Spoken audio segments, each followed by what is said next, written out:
Hello বন্ধুরা, good evening. তো আমার ব্লগ তোমরা কেউ পাচ্ছ না, কারণ গরমের জন্য আমি কি আর ব্লগ দেব, আমি পারছি না। নিজের শরীরের কন্ডিশন প্রচুর খারাপ হয়ে গেছে। তো দেখো, এখন আমি বসে আছি।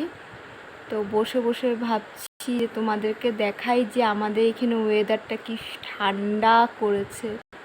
দেখো, বিদ্যুৎ চমকাচ্ছে এখানে, কি ভালো লাগছে দেখে।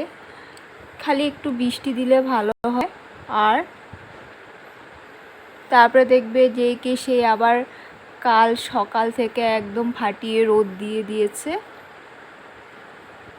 এখন তো গুরুম গুরুম ডাকছে মেঘে, এদিকে বিদ্যুৎ চমকাচ্ছে। বলতে পারছি না কি হবে পরবর্তী। ঠিক আছে, বাই, টাটা।